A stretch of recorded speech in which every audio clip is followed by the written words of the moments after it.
All right, I am fired up. Today we are in for a big surprise, big guest. A dear friend of mine, Mr. Cory Huddleston. How you doing? I'm great. Thanks for having me on, Mike. Yeah, I'm super excited. Dear friend is an understatement. I mean, we've known each other for a long time, and been through a lot together, so it's good to For be with sure. Yeah, we've been in men's groups together. We've been in business together, raising families together. you. Yeah. You've taught me a lot, actually, about what it means to be a dad in a lot of ways. We used to have those conversations all the time, so Yeah. Well, really excited to have you on here. And so, if you don't mind, why don't you just introduce yourself to the audience so they can kind of get a sense for who you are? Yeah, my pleasure. Cory Huddleston. Am a husband to my wife, Sharon. Been married 14 years. And my son, Emery, I'm a father. My son, Emery, he's 11. And my daughter, Farah, she's 7. And we got a dog named Sir Winston, American Bulldog. And then, Sir Winston. I'm an entrepreneur. I've got an acquisitions company, so we buy and sell e-commerce companies, scale them up, and then sell them out. And then just in general, man, I'm a huge ambassador for men. I think that people have, it's too bad, but I think that men have let people who don't know who they are, a culture who don't know who they are, define who they should be, and I want to kick the teeth in of that. I think that's horrible. Kick the teeth in. Yeah. Well, you say it the way on that narrative. Yeah. Let's get it done. Yeah, you were just reminding me about some conversations that we had, but it's 14 years you've been married. Yeah. Yeah. By the grace of God too, I mean, it was not one of those easy kind of just come and get it marriages, I don't even know if those exist. You think that they do. I think when you look at everybody else's life. Well, you found the beautiful woman. That's it. And yeah. Which brings me into a whole other conversation actually on arranged marriages, like later in life. But I think that there's an interesting thought there, like just to kind of shock and awe everybody out of the gate. Right. Because I tend to be like in favor of that concept, and maybe not switching a goat for your daughter or anything like that. But you can understand why it might work. Now that you have daughters, daughters, wisdom to it. Right. I mean, really, like if you think about how effective or how much of your life that affects. Yeah. Boy, why in the world would you not want as much help as possible, to guide you in that? Yeah. Right. You don't like this whole love rules thing is weird to me. It's very odd. Or we think about a controlling father or all that's those how things. it's positioned, right? Because we let there's a wisdom. culture who doesn't know who they are define who we should be. Yeah. We have to quit that. That's a good way to say it. Well, I was excited to have you come in today because I know your testimony. Yeah. And I know your quest to be an amazing dad, and you invest so much in your family and in your kids, and I've been watching them grow up. But I know you didn't come from that, and so if you wouldn't mind, I would love for you to share a little bit of your story because I think it's going to help a lot of people. For sure, man. Thank you. And yeah, when you say I didn't come from that, I mean, it's interesting. Like, I think there's something very powerful to this idea of, one, you don't know what you don't know until you know that you don't know it, Right. So there's always this level of discovery built into any endeavor, right? There has to be. There's no way you can just know. There's so many ups and downs inside of anything. But there's this thing that in our lives, we have a tendency to be, lack clarity on what we want, except for we kind of already know, but we're trying to follow what's already in place, right? Like in terms of successful people go become businessmen or attorneys, so everybody wants to go follow that path, and they don't really take a lot of time to try to understand why in the first place. Like, what are we doing all this for, right? So for me, before I knew about any of that stuff, I was like, dude, I just wanted to have a relationship with my father, Right. The thing is like, he really didn't want that, and this is like so similar to everybody else's story, it seems, with a father. And so I don't really like beating that drum as much anymore. He passed away a few years ago, and I've learned a lot since then, and more of that type of thing. But it is important to set the stage, I think, because so many people do view their relationship with their father in that way, in that, their father is like rejecting them, or, you know, is not doing what they think that he needs to be doing in order for them to feel loved somehow, or whatever it is. Right. And, you know, that was the same for me because I was just a kid. I didn't know. Yeah, I think that leans into an important point. And that is, I think young kids just want to be with their dad. Yeah. Right? It is. And that's the thing. And, you know, it's like you know, everybody likes to feel justified by saying my dad didn't do this or did do this or whatever. But at the end of the day, like when we mature, it becomes about how we grow or build or whatever. So we have to kind of shift that focus from over there and bring it on. Yeah, what are we going to do with it? How are we perceiving it? Maybe it wasn't so fair or whatever. But when you're a child, like everything belongs to you. It's a me world. Right? Yes. Yeah, like I don't even know if they can perceive beyond that. And I was no different, right? So I desired to have a relationship with my dad. My dad was very much not that way. He was a guy that found all of his identity in what he did for a living, and I was just in the way. I felt, you know. So, and maybe a lot of his actions kind of pointed me that direction. But anyway, he was a pretty kind of guy. He liked to bring you down a few notches and all that. And so I grew up with horrible self-esteem, you know, and like, you know, just. That's been probably my greatest arch nemesis in this life, was that not measuring up. Yeah, just constantly going to war with that belief of, you know, do I have what it takes, or maybe I should, you know, not taking control of whatever because you don't know if you have, you know, whatever. But kind of mumbling here, I guess, getting on with it. But at the end of the day, like, I didn't have a lot of that insight from like what it means to be a man from my dad. I just, you know, he didn't want that. He was kind of busy doing his thing, whatever, and I didn't know how to go get it. So my mom did a lot of that in my life. Love my mom, super awesome lady, but women don't build men. You know, it's just the reality of it. So, and so I'm gonna give that a rim shot. Actually, women don't build men. I love it. Yeah, it's true, and it's not to like take away from what a woman brings to the table, or a mother, or anything like that. And I know there's single mothers out there, but at the end of the day, real men, the kind of men that people keep asking about and, you know, trying to demonize or whatever, you know, like they don't just happen. Like that's a development process. That's like something that is specifically built. You know what I'm saying? Like a Japanese sword. Yeah. Well, you need and you need an example.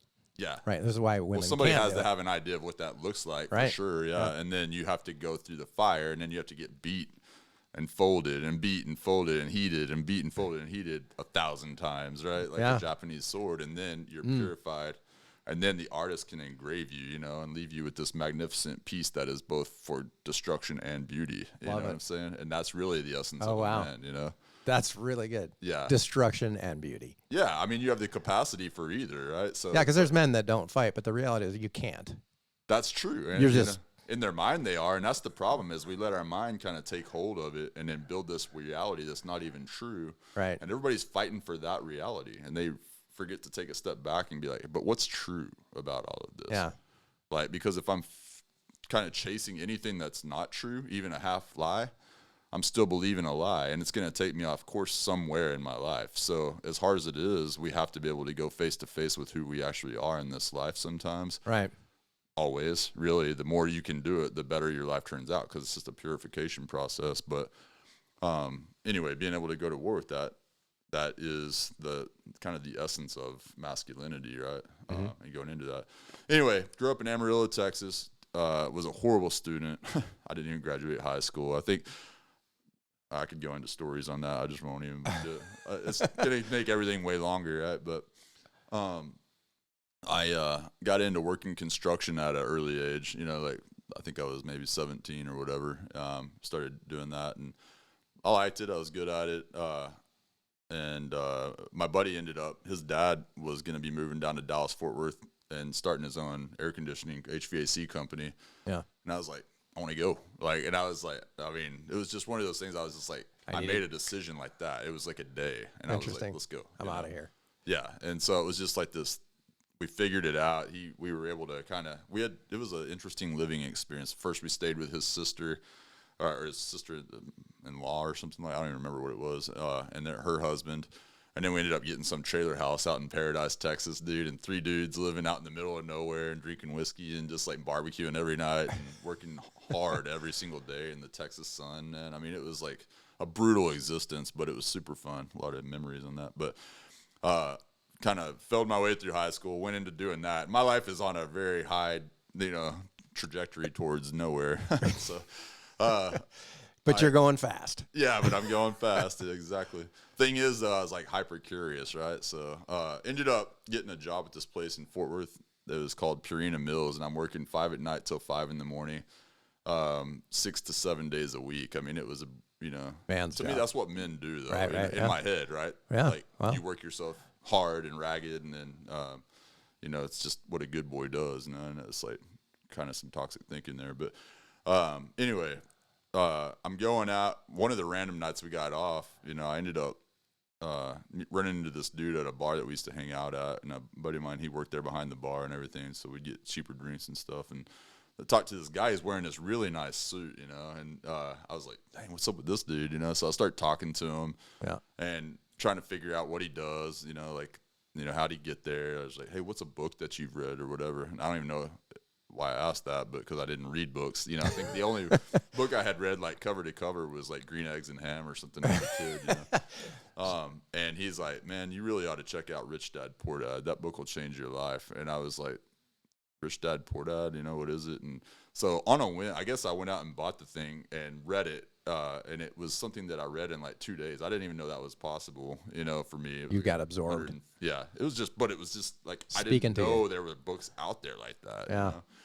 And interesting side note to that, it's like I don't think I've ever met a really hyper successful person that book wouldn't be on their top 5.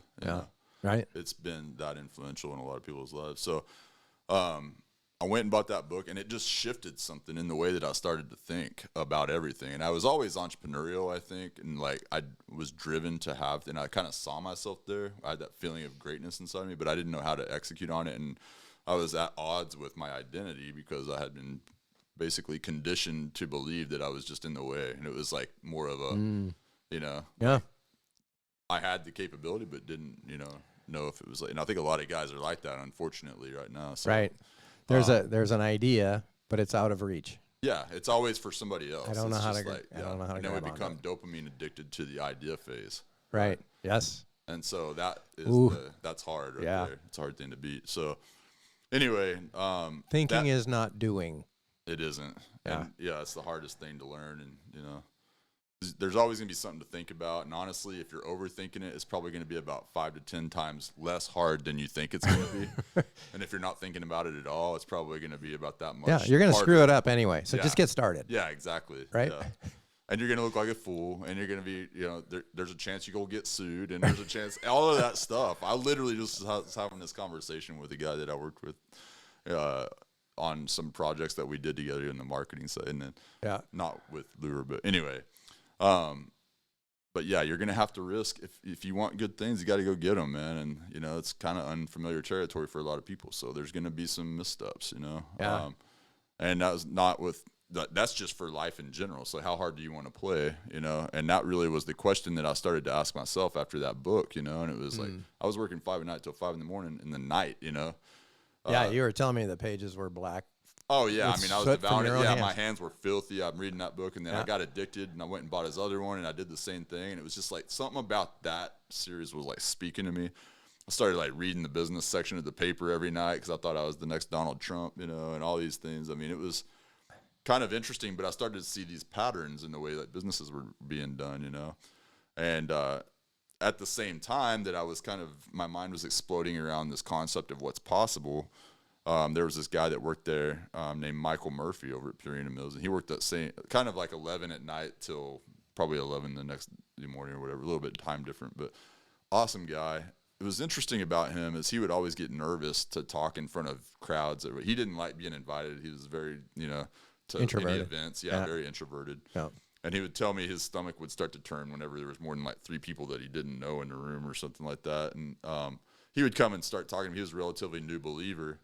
And he would just come down, we'd be chatting, and he'd always be trying to tell me about Jesus. And I'd be like, dude, all right, whatever, And then I thought I was the smartest guy in the world, with my questions about, why do bad things happen to good people, all that kind of thing. And, you know, all the things that I think people should be allowed to kind of wonder about. For sure. In the beginning, for sure. But he just kept at it and kept coming down, and he would invite me to church, and I was always too hungover or whatever to ever go with him or care, you know, for that type of deal. Because we'd get off at night, and that was our after work, you know, mornings, you know, so go have, you know, get a 12-pack of beer and hang out and, you know, do whatever with guys, you know. And one day, I can't remember, I just decided, I was like, you know what, I'll go with him, you know. And I went to the church, and I felt like a total outcast there, dude. I remember kind of going there, and like, but it was on an Easter. He and his wife, they wanted me to come with him, and he had 2 boys that were young. And anyway, they invited me to their church, and afterwards they're like, "Hey, you want to come to lunch with us at our, you know, mom's house or whatever?" And so I went over there, and his little kid was like running, goes, "We love you, Cory," you know. And it was just like, I remember being like, I want that, you know. Like, I was so alone in that life, you know, and I thought I had it all. Interesting. You know, I was making decent money. I was working my tail off, you know, but I was doing what I thought being a good man was, you know, was working hard, having a few beers with the guys, you know, like being man's man. Yeah, exactly. Yeah. And it was like empty, you know, to like, what is that, you know, at a certain point, you know? Yep. And so that was where kind of life began for me, man. And I started going down this road. I eventually quit working at Purina, and everybody was pretty excited about it. And they were all, because they saw me doing so much work on like reading the newspaper all the time in that book and all that, and I was constantly engaging, everybody seemed to be like, dude, you're out of anybody here, you're going to make it. You're going to do it. Yeah. And it was interesting because you're around guys that tend to beat each other down for fun, you know? Right. Which I'm a huge non-believer in that. I think that's horrible friendships, you know? Yeah. Like a lot of guys do that. Lift each other up. Yeah. Right. There's the better way to do that. Yeah. Just speak life, you know? Yeah, I think that is there's a story I'll share real quick about the fleas in a jar. I don't know if you've heard this story, but what they did is they trained. You can capture these fleas, and they would put a top on it, and the fleas would try and jump out of the jar, and they'd hit their heads at the top of the jar. And after like a day of this, you can take the jar. You can take the lid off of the jar, and the fleas will not leave. Whoa. So you're just conditioning. You're just conditioned them. Pull them back down, right? So we just get conditioned into these behaviors thinking, why bother? That's powerful, man. I mean, there's so much to the way we think and how our lives turn out, you know. We kind of give way too much power to stuff that we can't control. It's in our imagination. Yeah. We spend all our time in our imagination. And invisible prison cells, man. Yeah. You know. But yeah, so going through all of that, I mean, the childhood thing, you know, is like.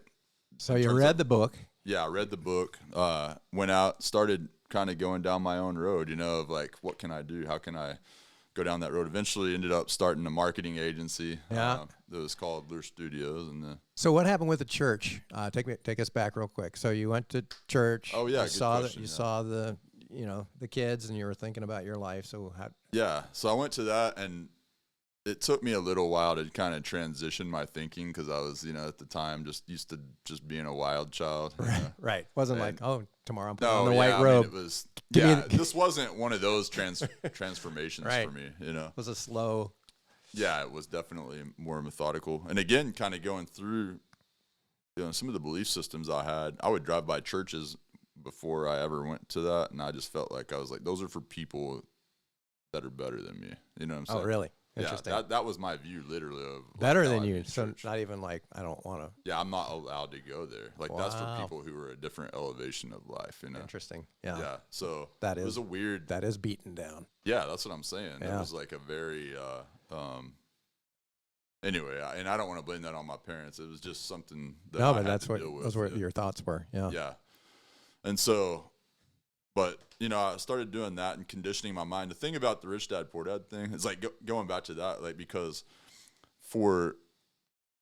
once I started getting that around, I was starving for it. It was like, have you ever like not even known something really existed, and then all of a sudden you had it, and it was like, dude, this is what I've been craving. And it was like someone to come and take you by the hand, kind of a mentor almost. You know? Yeah. It was like, dude, that was it, you know? And it was like, yeah, show me the way, man. I don't even know, like, I'm hungry, but I used to hate that about myself, thinking I just didn't have something figured out. And then I realized later that was the fuel that's kept me going when everybody else freaking hangs up their hat, you know? That's awesome. Yeah. You're reminding me of a book that I read. I had a similar kind of awakening, and it was called The Magic of Thinking Big. Oh, yeah. And someone told me I should read that. And I remember reading it, and I was on a plane. I was an engineer, and I was on a plane with our vice president of sales, a guy I really looked up to. He was older, he was funny, super outgoing. I'm an introverted nerd. I'm going on this trip, and I'm reading this book, The Magic of Thinking Big. And it says that there are people in your life that lift you up, and there are people in your life that tear you down. Yeah. And I'm traveling with this guy. He sees I'm reading the book, and he said, "Oh, you're going to be a big shot, Mr. Big Shot? Is that what you're going to do?" And he just started beating me down. And I thought, "Oh, you're one of those voices. You're not the voice I thought." 2 years later, he was working for me. I became the president of that company. Dang. Yeah. And it was just really interesting, the effect of knowing. Yeah. Right. And just, and the power of books. I think, we can listen to podcasts and do all those things. Yeah. But, being exposed to something that you didn't even know existed. Right. Yeah. It's like, I'm a huge fan of that in every way possible. I think part of my creative streak comes through my ability to absorb experiences faster than anybody else. Ah, interesting. Yeah. Like, so I constantly look for things that I haven't had the opportunity to experience before. Like even whenever I get stuck on something, I'll have a tendency to get off and go visit like a modern art museum or something. And go like look at the thing that offends me the most until I get some semblance of understanding around it, and then I'll like it always breaks free like something creative in me that allows me to go like crush. That's weird. That's interesting. Yeah. So it's cool how a book changed your life, and then these experiences, and now you've got a beautiful family. So you also started something called Wisdom and Grit. Yeah. So I just loved that grit word. I had to steal it from you. Oh yeah, dude. No, it's powerful word. It's a powerful word. For sure. Yeah. So tell us a little bit about that. Yeah. So Wisdom and Grit later. So kind of how we met, going back to that, that's actually where all this kind of really began. Well, I just had this desire because going back to my lack of having masculine influence in my life, which is really what I desired more than anything.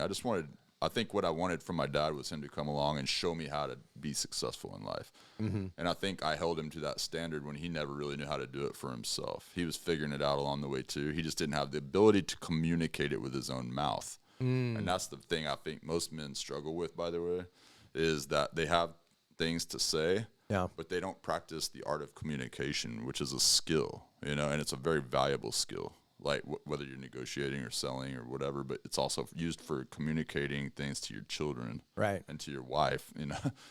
Important things, right? So, for sure. Yeah. Anyway, learning to communicate. It is. That's like the number one skill by far. So, well, we were talking about wisdom and grit, but I'm actually going to back up for a second, and I apologize for this, but I do know this part of your story, and to me, it speaks of part of your testimony in your relationship with your dad, because I know you had a confrontation with your dad. Oh yeah. Right. Oh yeah. Yeah. So, just for people to understand kind of where this can go if you're. Yeah. Well, so he, when I was about 16, I guess 15 years, I was 16 years old because I had my driver's license, and I had a 67 Mustang. That was my first car that I bought. Nice. Kind of a junker, but yeah, I know like everybody thinks, oh, that's cool. It was cool, but it wasn't like what I wanted. Honestly, when I got the car, this kind of goes back to the whole wanting something from somebody else that they don't know about. Is I wanted us to build that together and have some time to build something cool together. It would be a dad project. Yeah, and he never even initiated or wanted that. And I had this false reality of wanting that out of him, but. He ended up having an affair on my mom at that point in time, and I think he'd done it a few times before, from what I understand. But he fell, and I think it comes down, like, when you understand how he was raised, like, I've thought about this a lot since he passed away in 2020. Yeah. But it was like, even if he said, I want to be 100 times better than the way my dad was to me, I would say he achieved that, even with all of his flaws. Really? Yeah. Oh, wow. Yeah. So I look at that and I'm like, in a way, maybe he won, man. You know, it's like, who am I to say one way or the other? Yeah. You know? Well, I know you guys reconciled. Yeah. Yeah. So, but he had an affair on my mom, and in that, it was a very odd time because, you know, he got caught, I guess, or is kind of the big thing about it. And so that created a lot of conflict, and, you know, he didn't want to reconcile with my mom at all. I think she was willing to or whatever else. And, you know, and like, you know, there's always multiple sides to every story. So what I'm saying, you know, Right, I understand, you know, but, yeah. Anyway, he, went off and, you know, got an apartment and all of this stuff. And I remember coming home one day and he was down in the barn and he had this Jeep that was down there, and we had 40 acres that we lived on out in the middle of the country. And it was like, I went down there and he was with his friend Ray, and they were working on the Jeep. They had just put a new engine in it and they were kind of buttoning it up and getting it running. And he never really said anything. And so I came out, and at the time we lived in this trailer house, man, and we were supposed to be building a house out there. It's kind of like this place that has a lot of weird emotions for me out there, but because of that, you know, it's just like this weird transitional period.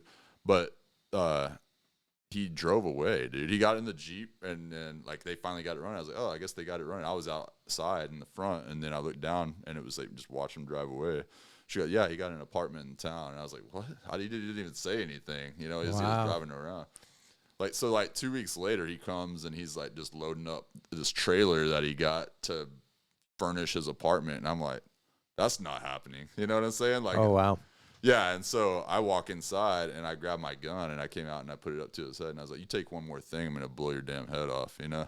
Ooh. Yeah, and I mean, I was serious too, dude. I was like, because I was like, the way that you just completely walked away like that. Yeah, I mean, you're leaving your family like right it was the most vitriolic form of rejection that I think you can ever do to another person. It's like not even talk to them, you know? And I'm the innocent party and all of that. Right. You know what I'm saying? How unworthy am I? I didn't do anything. Right, yeah. You know, like it was just, I'm just there, you know? Yeah. So I'm like, you want to freaking spite me? You know, all right, let's go to war, you know? And it was like, yeah, you know, prove yourself to me, you know?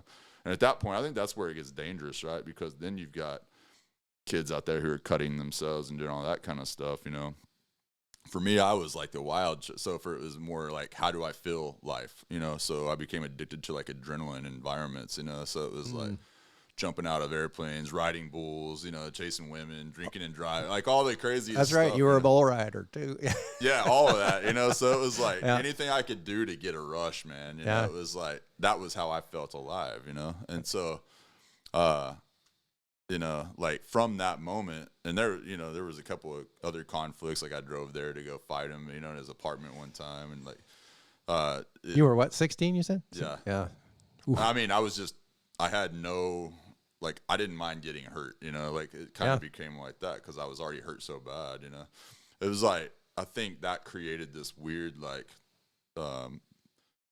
very, I think, globally what we see now even, you know, like a lot of that, when people become that wounded, dude, there's no way you'll ever reconcile. You have to kill them or like let God miraculously work in their heart, you know, because it's deep, you know, and it's really hard for people to overcome. So, we ended up kind of going down a road of, you know, just not seeing each other for a few years, you know, and then I was on my own at like 17 years old. So, you know, I was trying to figure life out. I had, you know, some skills maybe, but nothing formal, you know, in terms of like, how do you live in this world? I knew how to stay alive. That was what I knew how to do, you know, survive. I didn't know how to thrive, like, at all. Like I wasn't even taught that stuff. I had no idea how to manage money. I had no idea how to do, you know, even really cook. I remember cooking like mostly just ramen noodles all the time or whatever, and venison that somebody gave us in the microwave and type like that. Now I love to cook, but it took me a while. Well, it's an amazing story, and to know where you came from, and I know that you've reconciled with your dad later on, and that's a whole other beautiful story. But you started a family, man, and then you walked into my life. You walked into my life at Wingman, which was a men's yeah. group that we were at. And so at that point, I don't even think I had my son yet. Maybe, maybe so. Nope. No. Yeah, not whenever I was going there. So, it was funny, like, to go to that because my wife actually was the one that found out about it. We went there to go watch Christmas movies over at that theater that was next to that one night. And y'all were having a Christmas party of some sort one night. Yeah. And my wife ran into Chad, but she didn't know it was Chad. She was like, some big dude, you know. They have this men's thing. You might like it, you know. And I was like, yeah, I'll check it out sometime. And I ended up going and checking it out. I had no idea who Chad was or anything like that. But I remember kind of walked because I didn't watch sports or anything. But I went in and sat at this table, and it was like all these old dudes. And there was this room full of probably, you know. Old dudes.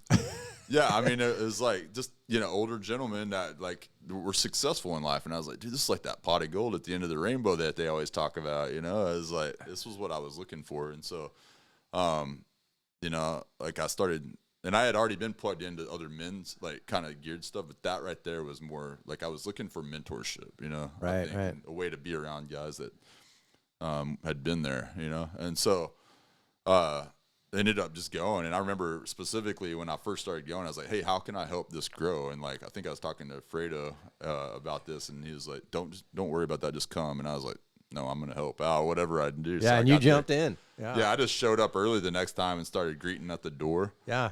And until I got invited to a leadership meeting at one point, and then I was like, okay, I guess I'm a part of this thing. You know? It's like, but in that, really, my mission was like, I can either try to do this on my own of some way, or I can come alongside some guys that are already doing it and use my skills to help bless that. You know? And I loved every minute of that. Well, and you helped us so much, and brought so much energy. And dude, great, man.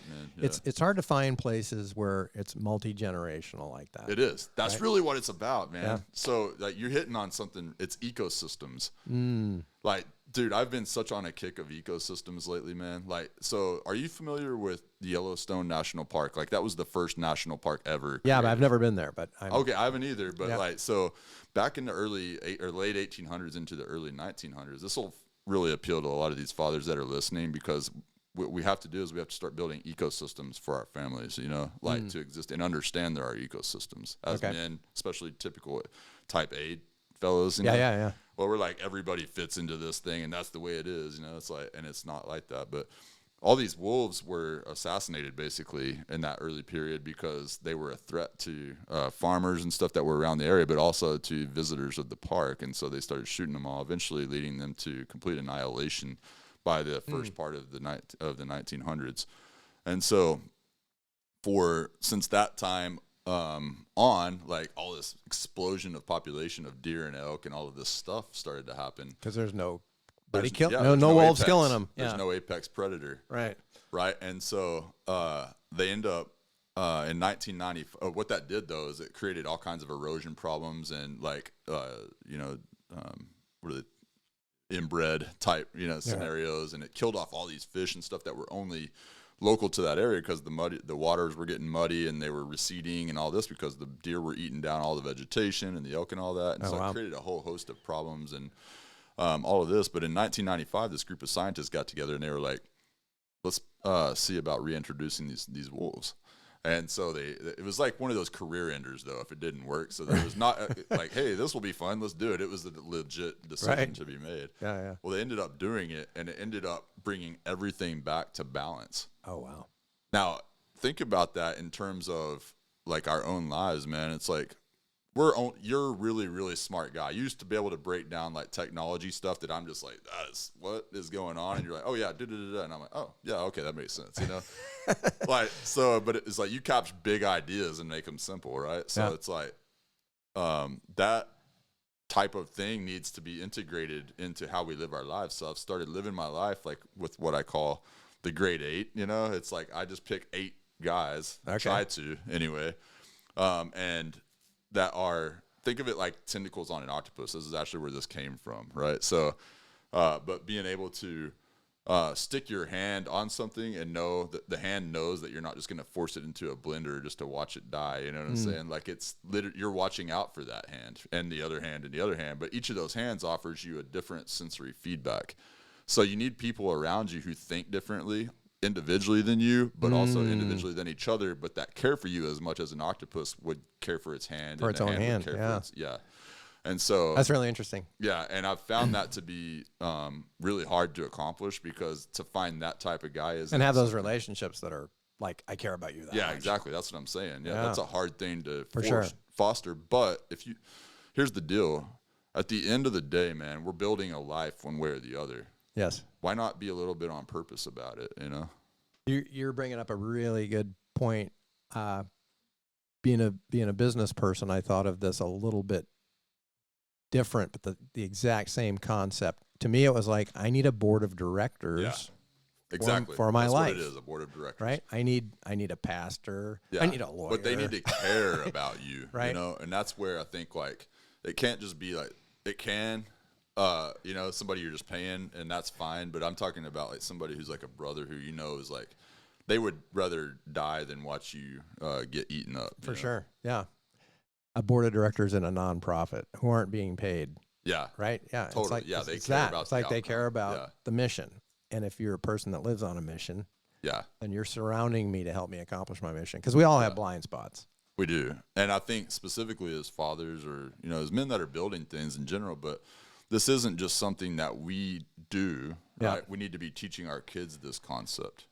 Like, exactly. And I was thinking, if your dad had people in his life that would call him out, right? Or had, like, I've got a good friend of mine right now. He's going through some issues with his son, you know, and I'm not going to call him out, but it was like, you know, he's kind of at a place right now. He's, you know, 15 years old. So he's right in the middle of, you know, peak poverty, like puberty, you know, right. I don't know when that peaks actually, but he's in it. Let's say that, you know, so there's already a lot of confusion going on there and all that. And I'm like, you know, he's having some struggles with him and just wondering if God's even real kind of thing, but also some, you know, just behavioral stuff, you know, and all this. And I'm like, dude, do you not remember being that age? Like, and he goes, actually, I don't really. I was like, dude, that was the hellish period of life, man. You know, it's like there's a lot changing, and unless you're there as a beacon to kind of keep pointing him in the right direction and let him know that somebody's there for him, like, dude, it's not going to end well. Yeah, it's just not. You know, so you need to come alongside him and let him know, man. Yeah, okay, this is normal. Yeah, like you're the guide. You're helping him navigate this really frustrating and confusing part of life. You know, and he has to be able to trust you for that. Yeah. That's where it comes down to you living by example. You know? Yeah, that's the hard part. I taught him. Yeah. But I'm not living that way. Yeah. Right. And that doesn't work with kids. Or they're too smart. They see. Yeah. Much more is caught than taught. Yeah. Right. Good stuff. I think having those godly relationships where you can be yourself, and having those relationships that are so God, they have to be God-centric. Yeah. Because we all have our way of doing things. Yeah. Right? And none of us do it perfect. Yeah. As Christ. Well, you got to have the humility to be able to say that in the first place, too, you know, and believe it, you know, where it's not, because there's dudes that hang out at all these Bible studies and all this, and they're like, brother, how are you? Or they're like, how you doing, man? And then, or you say that to them, and they're like, brother, I'm blessed and highly favored, and, you know, and this and that, and I'm, you know, whatever, I'm such a dog sinner, and God still loves me anyway, and I'm like, dude, gross. Like, everything about you right now is just turning me off, you know? Like, why can't you just say, like, dude, I'm doing good or I'm doing bad, and, like, just live by what it means to be a believer, and then I'll know, like, you know, instead of making up these corny, the dude from The Simpsons, Ned Flanders, right? Ned Flanders. Yeah. That's funny. Yeah. So, well, let's talk about that for a second, because I think people have different ideas of, you know, who God is in their life and that relationship with God. So how would you describe God and the relationship that you have with God? Man, that's a great question. It's interesting thing about that is, like, I didn't grow up that way at all, you know? Right. And it's interesting, like, when my dad passed away, I thought about this a lot, because even when I became a believer, I would talk to my dad about Jesus, but it was mostly in terms of not sharing the gospel with him, but just trying to like hint it in and be like sneaky Jesus kind of thing. Because my dad was a very, Let me like, slide you think it I'm over. intense? Like, dude, that's where I learned it from. Oh, you know? really? Yeah. Yeah, I mean, he's very intelligent, hyper intelligent dude. I mean, he was like running a nuclear missile facility basically in Amarillo, you know, and Oh, all wow. that kind of. Okay. He would go to like Congress, whatever, and get money and all like so. But he thought like, and he was into Indian, you know, stuff like all like into warfare type stuff, you know, all the things. Grew up around war all the time, you know, stuff. So, but anyway, what was the question? I went down. So, yeah, no. So the question was, what is God in your Oh yeah, God, in your yeah, life, yeah. and what is your relationship with Him like? So for me, yeah, in that regard, I didn't have a lot of that shown to me. And so it took me a long time to really understand that. And where that came together for me has been a bit of a journey, you know, because I've realized like there's a level that you hit inside of your relationship with Christ that when you come to the complete end of yourself and you want nothing more than a relationship with God is when you start to even see who He really is. Like it's so deep, dude. You know what I'm saying? Like it never ends. There's this level of eternity, man, that exists within that relationship. So for me, it's like I'm on this kind of balancing act, it seems sometimes, between complete submission and just wanting to know who He is, and oftentimes like, all right, good, God, I'm good. I'm gonna, you know, hang. I know you're here. Like I believe that you're here. Yeah. But my reverence seems to be not as in place, and it's weird. Like that's really what it comes down to. There, what's that guy's name? John Bevere. Are you familiar with that guy? No. I'm gonna have to send you like this thing. He spoke inside of this mastermind group I'm a part of. Man, he's a pastor. Him and his wife, and he spoke on the reverence of God. Okay. Or the fear of God. Yes. And he was talking to the guy that went to prison, the pastor for like money laundering or whatever. It was like Jim something. I don't know. Yeah. But anyway, he said that guy asked him to come and talk to him in prison, and so he's like, okay, yeah, I guess that was Jim Baker. Jim Baker, yeah. And he said, man, what happened to you? Like I was such a huge fan of you, like and all this. You seem to love God, and he goes, when did your love for God go away? And he goes, never. My love for God never left. It was my fear of God that left. I lost my reverence. Ooh. And he never stopped loving God. It was just that he didn't like revere Him in that way. And I was like, man, that's it right there. And so that's really interesting. I'm gonna jump into this real quick. So, the fear of the Lord. I've been thinking about this a lot. Yeah. It's like why are we supposed to be afraid of God when He's a loving Father? Yeah. Right. But then it hit me. And you were talking about reverence. So reverence means, or holiness means that it is high and set apart. Mm-hmm. So it's like your best china. Yeah. Right? You don't just abuse your china. Right. Right? Those are fancy dishes for those of you who don't understand. Yeah, if you're probably under the age of 40, that's probably But you don't, like, you've got to hold it as special. And so that's what holy means. That's what being set apart means. That's what gives it its reverence. Okay, but why fear? I'm like, why am I supposed to fear my Father, my loving Father who cares for me, who loves me, who forgives me? Why would I fear Him? And then it hit me. You were talking about the wolves. I'm afraid of wolves too when I go into the woods. Yeah. So what do I do to them? Oh, yeah. I pay attention.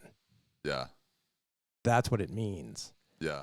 The fear of the Lord is pay attention, because we pay attention to things we fear way more aggressively than things we don't fear. That's actually, that's really good. Isn't that? Yeah. It really. I think it's important to make the distinction, though, that it's not that fear of like he's going to strike you down. It's like, it's a, exactly. You've probably been in the, like, I'm sure in your background of being in the world of CEO, you know, and different things, you've probably met people that were like, you were nervous to meet them. Yes. Why? Yeah, because you don't feel worthy or well, you want to honor that. Yeah, it's Yeah. kind of like if there's a king coming in and they have all authority or Right. whatever, to like chop your head off. But not that that's what God is, but it's like, dude, you're literally in the presence of the creator of everything. thing. Yeah. It's a reverential fear, ultimately, is what it boils down to. So it's like, honoring. It's honoring. Yeah. Yeah. But I've been thinking about a lot of. But I like what it is also like pay attention. Pay attention to it because we all have limited attention, right? Yeah. I mean, especially nowadays, scientifically, if we can focus even our eyes on an area that's as great as our thumb, that's it. Because we have peripheral vision, but we can only pay attention to what's like right here, right? And so our attention is our most precious resource, and we can only pay attention to so much. And in fact, we do as much as we can to ignore everything, because our attention is so valuable. And the way our eye is, we can see in super high resolution, the size of our thumb. Everything else is kind of blurry, and our eyes are darting around. So that's good. That's just the way we're built. And so our attention's the most precious thing. And the attention of your father is a really important thing when you're young, right? And so think about how the Muslim faith started. I mean, dude, it was born out of rejection, dude. You know, I mean, like, that's the thing with like all these father wounds that people carry around. And I'm almost thinking it's in the water to some degree, because I've thought for sure, like, I'm never going to create a scenario where my kids resent me like that. Yeah. And as hard as I've tried, I still think it has the possibility to exist, you know? Yeah. Well, I want to jump to, I'm going to switch topics here, because you are one of those people. You're a man of action. That's just the way I see you. You have an idea and then you go do it. And you've done some really cool stuff in raising a son and a daughter. And so tell me some things that you've done, that you've been learning. Sure, yeah. And you know, some wins and maybe some funny stories of something that you thought would work and that didn't work. Yeah. We all have those. Totally, man. Well, you know, my initial thing is, like, I remember years ago when my son was born, and I don't know about y'all, but like for me, taking a kid home from the hospital, and we didn't have any family really. I mean, my closest family is 6 hours away. Right. You know? Yep. So, and my wife was not, you know, she didn't grow up in a big family, and she was dealing with some, you know, like postpartum issues, you know, and stuff like that, which made everything way more difficult. But there was a moment, I remember I was walking my dog around the neighborhood, and I had this dog named Amadeus. I'd walk him every day, you know, around the neighborhood. It was the best time, man, because I talked with God and everything. And I remember saying, like, why did I bring this child into this world? I was legitimately concerned. I was like, dude, I've been the most irresponsible guy, like, by doing that, like, just the way everything was going or seemed to be going. Because the world's a mess kind of thing. Yeah. Yeah, and I felt like, dude, what did I, like, was that, like, me making a bad decision? And I remember sitting there specifically talking to God about that, and he goes, you think I gave you your son to be to be a victim of this world?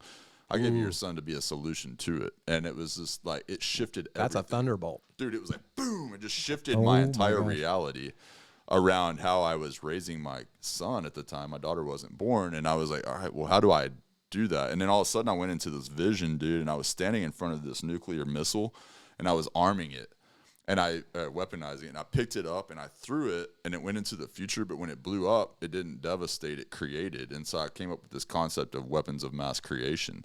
Ooh, you know, and dude, it. it's like this whole thing of like, dude, how do I build children like that? That was like, that's all I wanted. Weapons of mass creation. Yeah, weapons of mass creation, dude. Love it. And so that's so good. Yeah, bro, that's where all that started. And so for me, like, I'm being able to raise my kids. And so luckily I was around guys like you too that had 5, 6 kids or whatever. How many? 6. 6. Yeah, it was like 6. I was like, and a tsunami of grandchildren that are coming. Yeah, man, it's so cool, dude. It's what a blessing, man. But you were always really cool to share stories and things like that for me that helped a lot, you know. And my buddy Eric also, and a few other guys. And I remember one time whenever I was a kid, this is kind of going back in the day, but take it the right way when you hear whatever. But I thought that, like, taking a bath with my son was like going to have some potential to make him gay. Like I was terrified to give him a bath or even have one with him or whatever. And my son, my buddy Eric, I was telling him that, and he goes, "What, dude? I still take baths with my boy." You know?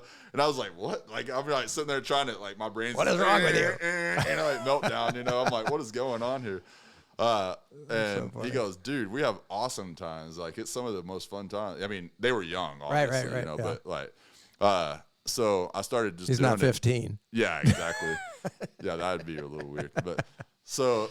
It ended up being one of those things where that was just one thing. And I was like, well, dude, if that's, you know, that was an anchored belief system that I had. It's like, you can do that? And I'm sitting there going like, dude, if that's wrong, what else is wrong about how I'm seeing this? Like spanking, you know, and like things like that. Like, I was growing up in a house where you got spankings. And it was like, dude, I would have been probably spanking just straight up my 1-year-old, even my less than 1-year-old child. And I think a lot of people do. And I'm not judging that. I'm just like, my wife put it to me. She goes, "They don't even know. Like, what are you doing?" Like, you know. And I was sitting there going, like, "Yeah, it's kind of true, man. I guess it's kind of like spanking or hitting my dog because he can't recite the Constitution. You know. I mean, it's like it's. I have no idea. That's just me being. I'm just hitting you now. Yeah. Yes. Hit the baby with the stick. Okay. Here we go. No.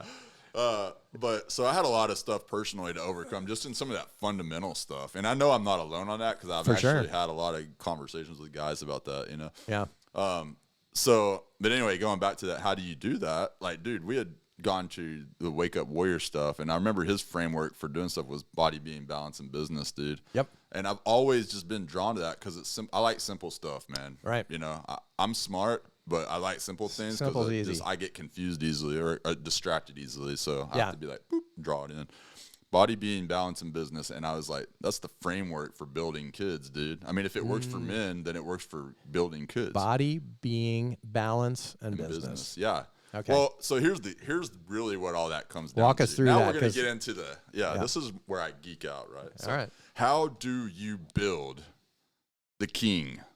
You know, how do you build future kings and queens of the world? Okay. You know so if you want your kids to be kings and queens, how do you do that? All right. So how did it happen throughout history? We have to ask ourselves that first, right? Because it's not like we're reinventing the wheel here. You know what I'm saying? But like a true king, right? So you look at somebody like Alexander the Great. His dad was King Philip at that point in time. And he was like this dude who just went and conquered anything and all that. He was like the living embodiment of grit. You know what I'm saying? Yeah. Like he would eat you probably, you know. Like he just didn't have any of that, but he had that son, and he wanted him to be different. He wanted him to still have that grit, but he wanted him to also do it. So he got Aristotle to come and teach him, and Aristotle taught him how to like have thoughts, right? You know, to be stoic. How to have a philosophy. Yeah, exactly. But he also learned like when you're a son of a king, you're getting tutored by the best. I mean, they're bringing in the best of the best to identify core things, you know? And I think that's body, because your body is your mechanism for how we do this life. Like, and, you know, hopefully my mom won't hear this one day or whatever, but I remember we went to the Paladura Canyon one time. We was up there visiting them, and they like to drink sodas and kind of all that kind of stuff, you know? And it was me and my son, and then it was, you know, all my other family members. Yeah. Yes. And so we went out there, and it was like blazing hot, middle of the Texas summer, you know, and I mean, out there in the second largest canyon in the country. But when you get down in there, it's magnified heat, you know, because there's no breeze coming in and all that. And so it was hot, dude. And I remember, like, I was like, all right, let's go explore, you know, I'm ready. And I got Emery, he's ready. And even my nephew is there, you know. And like, he's young, he's Emery's age. And he's like, oh man, I can't. And they're just hanging out on the picnic table, sipping their 32-ounce Cokes, you know, and I'm like, that's the problem right there, you know. Drink water. Like, you're missing out on this whole experience because you would rather suck on a dopamine like sugar water poison. Yeah. Because it's destroying you, you know, and your brain and everything. You know, here you got a child who doesn't even get to explore things because he's so addicted to that reality. Yep. And I was like, that's just the way it's got to be said, man. Like, you cannot be fat in this world, or like all. Yeah, of I got to pay attention to what you're eating, dude. Take care of your dang machine. Yeah. It's just your robot for how you experience every part of life. It will dictate your wife one day. Like, because nobody wants to be marrying, you know, somebody that's not attractive, you know what I'm saying? In some capacity. Yep. And it's easy to change for the most part. We can make all the excuses we want to, but if you go and you eat right and you go to the gym and you work out or you get active, like, pretty good chance you're not going to be, just disgusting, So being is your relationship with God and your own thoughts. So your philosophies. I love to have thoughts. It's like my favorite thing to do. So the deeper that I can go with them, and people that will do them with me or become my best friends typically, because it's hard to find people that'll explore ideas with you because they're usually scared of having any of their own ideas because the world tells them you can't have those ideas. You better shove them in your closet. Right. Yeah. While all these people who should be keeping their or in you're their just closet so should in be the stuffing moment, it. you're not thinking above what's actually happening. That's another survival. Right? Yeah. And then having a relationship, like how do you do that? How do you have your own thoughts? How do you learn how to think and not what to think? How do you have a relationship with God, right? Yeah. Really, like how do you do that? Seek and desire him above all things, because honestly, you can't have pure, like the goal is clean thoughts. Like, and I don't mean that in way of like, don't think dirty things. What I'm saying is like, do you want to have inferior belief systems dictating the reality of your life?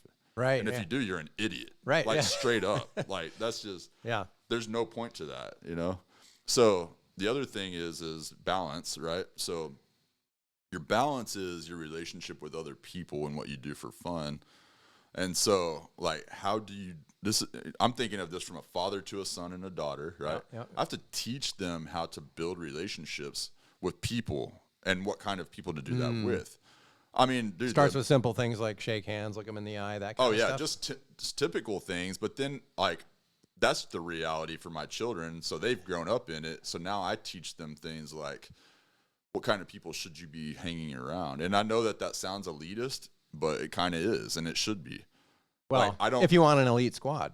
Right? That's the thing. It's like you choose the reality you want to live in. And if you're choosing something less than that, you might want to ask yourself why. Yeah. Because there really is. Because you have to define elite, right? Yeah. Elite is not people with the most money. No, right? not at all. Right? Like, yeah. That's what we think. And it's like, Totally. no, that's not elite. Yeah. To me, it goes back to that grade 8. Like you have to have, that's what that is, by the way. That framework is how I've simplified it for my kids. Okay. So all of this is funny enough is like my desire and drive is like, I get to experiment with my kids and then other guys all the time. And just, you hit a nail on the head. Yeah. Experiment. That's all it is. Yeah. Right? Like try it. I'm doing stuff wrong and measure all the it. time, dude. Like I tickle my kids and wrestle with them all the time, and they freaking hate me for it. Like, and I'm just like, and I'm in my mind. Yeah, but mom's not going to do that. So that's a dad's job. No, I know. And they'll be like, "You're being mean to us with that," and I'm like, "Dude, I would have killed to have somebody like do that with me." Right. I mean, in my mind, I'm like, it's not computing, Yeah. And so I'm having to realize like maybe it's time for me to kind of pull back on that a little bit because but I don't want to because part of it's like. Come on. This is why I had you kids in the first place, so I could wrestle with you. No, I'm just saying. That's funny. Yeah. So, and then, so you got the balance part. And what do you do for fun? Like, if you don't have something you do for fun, and I've been there, or you don't have money or whatever else, figure it out, man. Like, there's a million different things you can get interested in. And as part of your balance. Yeah, you have to. Okay. So you don't want to be too intense. You got to have some play or. Totally, yeah. And I get it. Like, business is not a balance. I get it. You want it to be and all that kind of thing. And it is to some degree, but it's also like, go find something else to do. Like, be interesting. You know what I'm saying? Like, and to me, the more you can do that, like, get really good at being pretty dang excellent in a lot of those types of things. Cause like playing golf, like that's a big business skill. Right. That's also kind of fun, or shooting guns and like, but if you're going to shoot guns, don't just go piddle and, whatever, like get freaking tactical and go be able to like know that you can like annihilate people. You know what I'm saying? Like you want to know that you have that capacity, Yeah. I'm not saying go do that. Like be a marksman. Yeah. Mike's not condoning. Well, more than that, it is really truly about studying in intense situations, like active shooter type scenarios, or what do you do? Gotcha. Get your heart rate up and become capable of be a weapon scenario. Yeah. Yeah. Weaponized. Yeah, totally. But there's a million different things you can do, like some circles, they like to play bones, man. Some circles like to play cards. Some circles like to, and I think the more well-rounded you are in terms of those types of things, the more exciting your life will actually be. I like to cook. I like to make art. Like I'll paint something just for fun and that stuff. So you got a talent for that too. Thanks. Yeah. Super creative. So, and then business. Yeah. So business, how do you make money? By the way, all of this stems I'm giving y'all all the goods today, man. Yeah. Like, so this actually, what I realized about building people in a world that you don't know what the next day is going to look like is not about telling them to go be a doctor or go get your good grades in school or go to college or go do any of that bull crap, dude. I mean, it's all stuff you do for whatever. It's about teaching them how to thrive and be resourceful in any situation. Like a CIA spy. That's how I raise my kids. Interesting. That's really cool. Yeah. Because it makes them situationally nimble and aware and able to respond. That's all I do. I raise them like that. Yeah. I'm like, would this be something a spy would do? And then I teach them it. So if I don't know it, I get them around people that can. How did you end up landing on that? I mean, what? I think about this stuff incessantly, dude. It's almost like a sickness, probably, like, because I'm constantly trying to figure out how do I build people. Like, that's my question. Yeah. So like, how have we existed for, you're the one that taught me the difference between this new earth and old earth theory. Christians, yeah, Christians, but then you get on the other side of it and it's potentially hundreds of millions of years old or billions even or whatever, so it's like when you think about how people perceive, I'm like, how have we even been around for 6,000 years and we still don't know how to live? And if you're on the edge of thinking that there is no God and that all this is a multi-billion, then you're even worse off for that, because how have we existed for that long and we still don't know how to live? Right. Like, that shows we are doing something absolutely wrong. Interesting. Yeah. Good stuff. Good stuff. So you've kind of taken that now and brought that down to a level that your kids... Every day, man. I mean, we're constantly, you guys are always doing adventurous things. It's like, I do. I mean, dude, even like, so one thing I started doing is it gets harder for your kids to connect with other kids when you raise them like that as they get older. Why is that? I don't have them on video games and things like that. And, gotcha. And so they're not culturally relevant. And so we like doing hard things, and I've conditioned them that way. And, you know, they're still kids. There's times where they don't want to, if I work them too hard on them. But you can play a game on a screen, or you can play a game in real life. That's it. Yeah. Right? I'm teaching them to be players in their own world. Yeah. So that made it really hard as they were getting older, and I was starting to see that, and that became a very hardcore friction point for me and my family and my kids. And so I really started working through. I'm a huge believer of like masterminds, things like that. I like think it through to learn, and being around cool people, like, and I'll pay for that. We'll figure it out, right? So started with another buddy of mine, but I live by a lake. And all throughout there's these little trails and things, that you can go to or whatever. And so I've been kicking it around for the longest time, and I ended up just finding this spot, actually a new location tonight. But like, we've been doing it for the last few months, where every other Friday night, it started out with me and him and his nephew and his son, or each of their sons, and then Emery. And we just go there and then start a fire. And now I've got like a list of dudes that are starting to come out there. It's growing organically, Awesome. And we go out there, and it's literally just go out. And I do everything by design, because now I'm getting to the point where I've kind of mastered how to engineer this stuff more than before, where it was just like, hey, come hang out and have a good time. I swear to you, if you come to this thing and you think you're just going to fold your hands and then take it like for what it is, like, you're not going to like that. We're going on an adventure. Yeah, you're going to earn, like, this is a place where you come to be a part. Okay. So it's participatory. And I'll share this framework, actually, because I think this is something that people need to be doing all across the country, is that we've kind of developed this out. Because if you're a man or a father and a husband even, but you don't have to be. Like, I've got a couple of single dudes that come, and they just like want to be around good men and learn the ropes. But we go out there, and every other Friday I'll start a fire. Once everybody gets there, I bring trash bags, and we go around and we clean up the whole area around us. Like, we make it better than the way that we find it every single time. Like, we clean it up. That's what we do first with a service project. And then taking responsibility. Yeah, that's good. Yeah, and the kids are a big part of this, and they're getting to bring their pocket knives and stuff and run around. And we've got kids, there's a kid that shows up. He's like, I don't know, 6, 7, and then all the way up to, my son. And then I've got another guy who's a single dude in his 20s. And then I'll get other guys, once football season's over, they'll probably start showing up at other ages, because it's the ecosystem. They all need each other. We all need each other, dude. Yeah. God designed it that way. we try to segment everything and be like, oh, kindergartners over there, old people over there, da da da, and we're missing out on the wisdom. Yes. You know. Yeah. And there's wisdom that the Bible says that we would be confounded by the mouth of babes. You know what I'm saying? Like, so why in the world would we ever not want that youth in our life too? You know, and it shows us how to. Have you ever watched a 7-year-old get excited about like having something on the end of his fishing pole? Oh yeah. It's the freaking best. awesome feeling, man. Yeah. You know, and it's and to like, live that with them. yeah, there's people that would pay, you know, thousands of dollars to experience something like that for a second, you know. Yeah. And they do it all the time to try to get that feeling that they can get just by watching a 7-year-old catch a fish on the end of the line, you know. Yeah. And it's like, probably ought to think about that a little bit, you know what I'm saying? It doesn't have to be anything Doesn't crazy. cost a bunch. And I'm still figuring it out, man, honestly. Like, I'm trying to, like, what does this all look like? But I'll go to the store, grab some hot dogs and some marshmallows. So it starts with a service project, and then... Yeah, so once that's all said and done, Yep.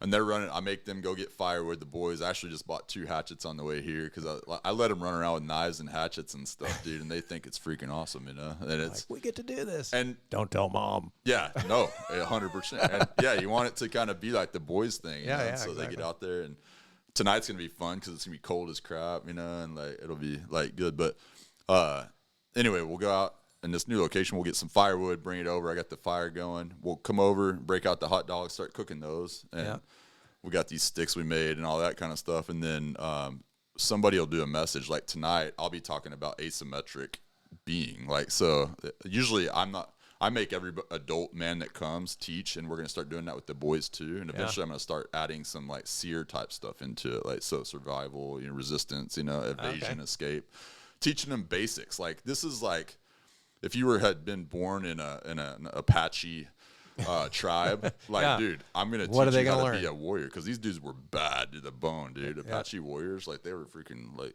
awesome dudes. Anyway, and they could go like, Sounds awesome. Yeah. So like, yeah, exactly. And it's super simple. It's not even that expensive to do. And I have zero, like, you're not going to come and I'm not trying to be on any schedule. Like, we're not a Bible study. Yeah. But we teach about the Lord and we talk about the Lord and we pray and all that, but it's not that. It's guys coming together, and while it's for the kids and a way for us to to raise our boys the right way and get them around other boys who think like that and do those things, it's actually the men are getting a lot out of that too. Right. And they're getting in a circle because we're living our lives way too siloed right now. Yeah. And so that's like, cool. A lot. So you're building relationships with the other dads. That's it, yeah. Yeah. And that's what I'm good at, man. I know how to build relationships, and it's not so much right now. Like, I've learned a lot over the last few years. I used to be that guy who was 50 miles wide and a couple inches deep, you know, because it was just, I knew everyone. It's like, you can't manage that many relationships deeply, you know? Yeah. And over the last few years, and it started like back whenever my dad passed away, but then all that COVID stuff and went through, and it was like everybody's wearing their masks, and I couldn't hear anything because you know how bad my hearing is, man. It was like all of a sudden they're covering their mouths and I can't even read their lips, dude. And it was darkness. Yeah. For years. I was going insane, I thought, you know. And then it was like lost some other family members and all that. But what it was a purification, you know. And I'm realizing, because now I don't desire the 50 miles wide thing anymore. I want deep. You want deep relationships. Yeah. Yeah. That's awesome. And I know how that works though. I know the frameworks for building that for people that want that. You know what I'm saying? Well, it sounds like you're tapping into some innate things that draw men in. That's it. I mean, dude, it all comes down to marketing at the end of the day. I'm like, you know, if you don't know who you're talking to and what their real pain points are, like what problem are you solving in any way? Yeah. Except for me, that thing will never be charged for. Yeah. Right. Because it's... Yeah, if I spend anything because the payment is in doing it. Yeah. If I ever make any money off of this thing in general, it's going to be off of a thing that you come into after that, and it's not going to be, that will always be open to any man who wants to bring their son to come and like be around some other really cool men. And my guy that's doing it with me, he's a former Army Ranger. Dude, I've got another guy, and this is the thing, this is where it gets fun, because now you can utilize your other contacts that you have to help them bring in and like let them be a part. And most guys are starving for that, like good men. A dude that was a former FBI guy, he built the counterterrorism department in the FBI and stuff, and ended up getting edged out after he found out all the bad guys were coming to meet with the tops of the Imagine that, right? But anyway, I was talking with him about it, and he goes, dude, how can I be a part of that? Like, so he's going to be coming and checking it out, and it's just like you start to see the hearts of men, and it's really there, and everybody's starving for that, but they're looking for somebody to just do it, you know? Yeah. And it's like, that could be, if Take you're the listening lead, be right the now, organizer. I'll tell you everything you need to know about doing this because I want you to do it where you are. And I'll tell you the psychology behind why I do it and everything. Yeah. That's cool. Yeah. And I'll put in the notes how people can get a hold of you because I know you've got, you're on a lot of the social medias and that stuff. Well, this has been an awesome time, awesome conversation. Man, I can't believe it's flown by. I know. Really good. And it's great catching up with you. Yeah, you too. Man, I'm really excited about what you're doing here. Like your heart for being a dad and like raising up the next generation, and you have a skill there too. But your dedication to that is something that, like, I hope it comes across in this podcast. But if it doesn't, like, I highly suggest that you find a way to get in touch with Mike personally, because like once you understand where his head's at and what he's doing and the type of thing, like it's super needed, you know, like in what this world is facing right now. Yeah. And I think if we don't start to really take and be intentional about what it is that we're doing as men in this world, you know, like, and we keep just letting the world dictate what that looks like. Yeah. This isn't going to be something you're going to be happy about leaving behind when you close your eyes for the last time. That's awesome. Beautifully said. I think, man, when you look at media and you look at all that stuff, men are portrayed as bumbling idiots. Yeah, I hate that stuff. And, you know, and look at the sitcoms, look at all that stuff. When, you know, we're called to be the spiritual leaders of our families. Mm-hmm. And I think most men don't even know what that means. No, they don't. Right? And if you just think that we are spirit beings, we're body, mind, spirit. Yeah. Right? Well, the spirit is how you show up, right? Because you walked in and the room lit up. Yeah. Or you walked in and, man, something's wrong. We just know that. That's your spirit. You don't even have to say a word, right? And so as the spiritual leader, it sounds really weird, but like you are setting the temperature. Totally. And once you understand that you actually have your hand on the thermostat, like that's in your control. It's a responsibility, though, and that's the thing. That's what scares a lot of guys away from it. Yeah. But, you know, what you're saying there, it's your role.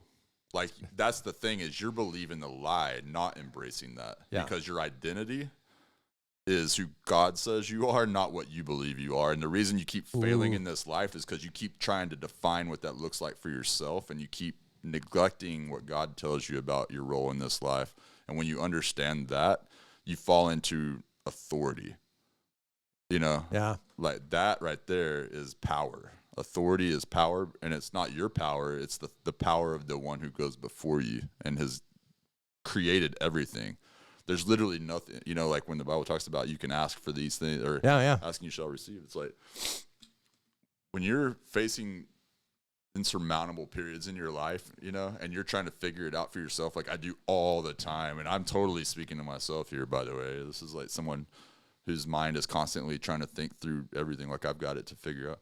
And I start looking to God and be like, well, you're the CEO. You created it all. Why don't you open that door? You know, like there's probably something I'm not even thinking about. And, dude, I'm telling you, every time humility. I do that, that is where everything begins to change. That's awesome. Is because I'm no longer bound by my little tiny world anymore. I'm bound by all of eternity. Yeah, that's good. Well, and you're entering in humility. That's the key. Right? It's hard to do. You're saying, I'm not the CEO, you are. Yeah. That's a humble statement. But it's also, that position is exactly how you should be coming before your own children too, and your wife, you know, like in life, because not to say like, oh son, please forgive me. Oh, you're not bumbling, but I'm saying like, man, I'm sorry. You know, we were talking about this off air, but like I heard a way that it was defined of how sons see their fathers. Mm-hmm. And it's like there's three phases of that. They first see them as an icon or an idol. Yeah. The second phase is they see them as a fool. Basically, they hate them. And then the third is they humanize them. Yeah. Mm. You know, so it's like, and hopefully that humanized part doesn't happen after they're dead and gone, you know? Right. And like you missed out on all of those years because you didn't set the record straight in the beginning by just letting them know you're as human as they are, you know? Yeah. That's really well said. Yeah. And I see that in your journey. Thanks, man. The It's a relationship. constant. I have to remind myself of it sometimes because I have a tendency to, think I'm like, here's where we're going and nobody's gonna stop me. And I was like, oh man, okay, Lord, what do you want? Let's go. All right, kids. Here's the thing. It's like, yeah. Yeah, anyway. learning to apologize to your children is a important thing. Like, Dad screwed up, so we're gonna do a redo on that. Yeah, here, and I know we have to go, but like I do want to say this: if you're in a space where you're not feeling like you've got that whole spiritual leadership thing figured out or any of it, and you're like, dude, who am I to lead my family? Figure it out, man. That's a question. Figure out the answer. It's not a definitive thing about you. It's a question. So it's not as hard as you think, and it's really going to come by you being the example. So don't look at what you can do for other people right now. Just become what you think the world should look like. And the question for that is, because everything comes down to questions at the end of the day. If everybody in the world was exactly like I am, and don't go off on a tangent and be like, oh, would it be a boring world? I don't care about that. What I'm saying is, would the world look like you think it should look like if everybody lived their lives exactly as you do? Ooh. And if you can't answer yes, absolutely to that, then figure it out. Like, why not? There's some changes. There's changes some coming. Opportunity. Yes, that's the best way to look at it because it really is. That is so true. That is so true. Awesome. All right, Cory, what's a great way for people to get a hold of you? You're on social? I am on social media. So when is this going to launch, do you think? Probably in about a month. Okay, perfect. So by then I should have wisdomandgrit.com, at least a landing page up and going there. Yeah. Just because like what I'm doing on this thing, I actually do think I want to start helping people do these for themselves too, because it's such an important thing. And we need it.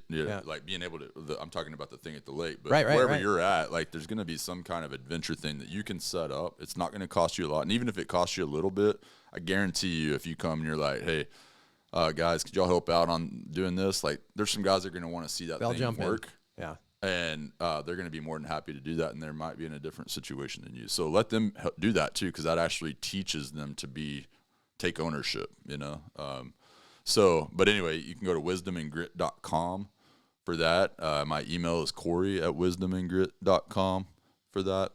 And on social media, Cory Huddleston, that's Cory, not Corey.